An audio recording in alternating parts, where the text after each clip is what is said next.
Joined now by House Delegate Stacey Plaskett, who represents the U.S. Virgin Islands. Congresswoman Plaskett, thanks for being with us. I'm wondering what your reaction is to those comments from Congresswoman Waters. Listen, I think that this is a red herring that the defense counsel is trying to bring. He doesn't have a case, as we saw from the supposed expert witnesses that he brought forward. Defense counsel will pull at anything that they can to try and remove and castigate anyone else, as we saw him even doing with George Floyd, making the victim, the individual who was killed by the police officer, in some way being the person who caused his own death. So I'm not moved by what Maxine Waters says, and neither should all of us. Kevin McCarthy should be concerned with what's happening within his own caucus. When we had an insurrection, when we've had issues here with the American people, Kevin McCarthy was reading Dr. Seuss books. When he had individuals in his own caucus, Taylor Greene, Gosar, Matt Gaetz, doing the most abominable thing, saying outrageous, not just dog whistles, but outright racist comments, he hasn't made any move to remove them, to censure them, or to even reprimand them. So how dare he at this point have a discussion about Maxine Waters?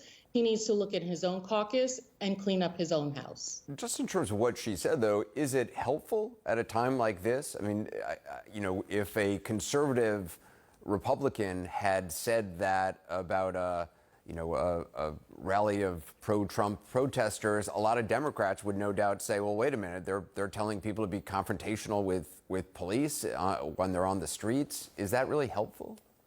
I think what Maxine Waters says was that we should confront the system that's created the individuals have to being out there to protest. She didn't actually say that. And that's what we need to.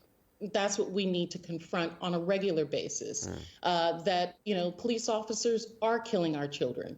I have 4 sons that I worry about all the time, a Black husband, Black children, a Black father. And my own Black father, a police officer, wants very much, who had been on the New York City police force for 30 years, wants more than anything to remove bad cops, because the worst thing that a good cop can have is bad police officers on the force. So those are the things that I'm interested in confronting. I believe that we need to continue to have protests to raise awareness, and there can, of course, be peaceful protests. We're making the assumption that all protests is violent and leads to looting and rioting. There's been so many peaceful protests, Anderson, in the last year that have led to the discussions that we're having now, that have led to the George Floyd Justice and Policing Act, to issues relating to voting rights. Kevin McCarthy is not interested in talking about voting rights, creating a jobs bill that will continue to lift this country out of the issues that it has. And why are we continuing to point the finger on individuals that are trying to raise awareness rather than putting the glare on those who continue to hold up systemic racism and the system that holds so many Americans back? Let me ask you about Marjorie Taylor Greene, who you just referenced, the Republican congresswoman. She was just last week, according to her own spokesperson, getting ready to launch a so-called America First caucus. The promotional flyer for the group, which was obtained by reporters, referred to respecting, quote, Anglo-Saxon political traditions, which obviously sparked, outrage, disbelief from some members of her own party. And Greene's office backtracked, saying she has nothing to do with that language and was never going to launch such a caucus. Do you buy that? No, I think what she said was that the proposal that was put out by Punchbowl was something that an outside group had presented to her, and that they were going through the issues. She is continually backtracking on something that we all know that she's been interested in, because if you read the outlines of what the plan was, the 7-page manifesto by this group, it speaks exactly to the things that she has spoken about, not just in her time in Congress, but even before that.